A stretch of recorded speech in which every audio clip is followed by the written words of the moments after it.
After almost 10 years of faithful service, my ASUS RT AC66R has finally died on me. So to carry on its legacy and power my home internet, I decided to take the plunge and pick up the famous ASUS RT AX86U, or AX5700. This router supports Wi-Fi 6, which, as the secondary name implies, supports download speeds of up to 5700 megabits per second, and has a 2.5G LAN port, which will allow you to have download speeds of up to 2 gigabits per second as well. It also has a built-in commercial-grade internet security system called AI Protection Pro, which supposedly will protect your personal data as you browse the internet, and also allows you to set more advanced content controls, such as blocking certain websites or mobile apps if you, say, have young children and want to prevent them from accessing certain types of sites and mobile apps. For the purposes of this video, I'm going to focus more on the download and upload speeds that I can achieve once implementing this router, because that's what I'm personally more interested in. Because the internet plan that I'm paying for can support a maximum download speed of 1 gigabit per second. And with my old router, I was never able to achieve that. And even with my travel router, which I've been using as a temporary router while waiting for this to arrive,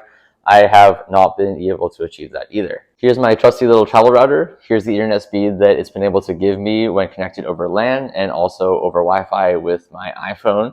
But the reason why I'm not continuing to use this as my home router is because it's really only designed as a travel router that can support like 1 or 2 devices. But as soon as I plug this into my main Ethernet network and connect to all my devices, the internet became really unstable and it would crash like every few seconds. So now that I have this gigantic router in hand, we're going to do a really quick unboxing, and then we're going to set it up and test the internet speeds over both my Ethernet connection and Wi-Fi with my iPhone to see what my final internet speed once it's implemented.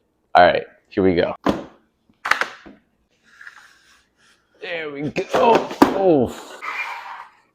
Ooh, all right. Not gonna lie, the box had me worried for a second, but this router seems like it's pretty decently sized. Like, if you're a more visual person, it is about the size of my forearm. So, not gonna take up too much space. Don't have to worry about that. Ooh, pretty sleek looking design with the all black and a little bit red accent finish. Seems to be designed to be placed standing upright like this, and we have all the ports at the back. As you can see, we have our 2.5G LAN ports, our main internet port that we're going to connect the modem to, and we have 4 gigabit LAN ports as well, along with a USB 3.0 and USB 2.0 connection. Just got all the antennas attached, and this kind of reminds me of the Crown of Sauron from Lord of the Rings. But anyways, as you can see, it comes with a quick start guide that I'm going to use to download the app and get this set up after I plug it in. It also has the full manual, a warranty that you can activate by going to their website, and a free Cat5e Ethernet cable as well that you can use to either connect this router to your modem or directly to one of your devices after you have your router connected to your modem with another Ethernet cable. Though if you're paying for an internet plan that supports speeds of at least 1 gigabit per second, I would personally recommend that you pick up a Cat6 cable, because you might not be able to hit the full speeds you're paying for using a cable like this. Moving on to the setup, if you're plugging it into a modem that used to be connected to another router like me, we're going to do what's called power cycling it, which basically means I'm going to unplug this, turn it off, wait 1 minute before plugging it back into my modem, and then I'm going to wait 2 or 3 minutes after I plug this back in for the light on my modem to show blue again, which means it's connected to the internet, before I plug it directly into my router.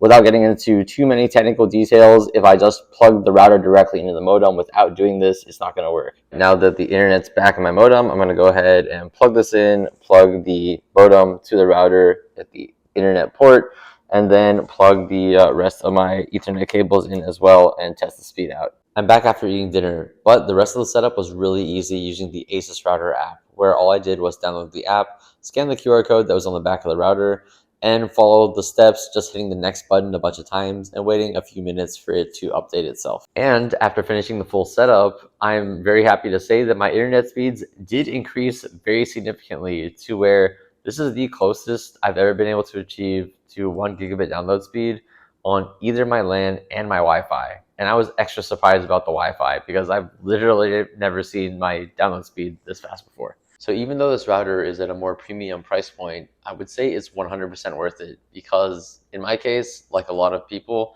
I literally use the internet every single day and a lot of times for some very important things. So having fast, reliable internet is really important. With how robust even my old ASUS router proved to be, I'm sure this one's going to last me a literal lifetime. And it's already future-proof to support speeds even higher than my 1 gigabit plan if I choose to switch to a even more premium plan in the future. So if you're looking for a reliable router that will deliver you high internet speeds, both over Wi-Fi and Ethernet connection as promised, and has advanced security controls and parental controls if you care about that kind of thing, pick up this ASUS AX86U router for yourself today, and you're going to be set.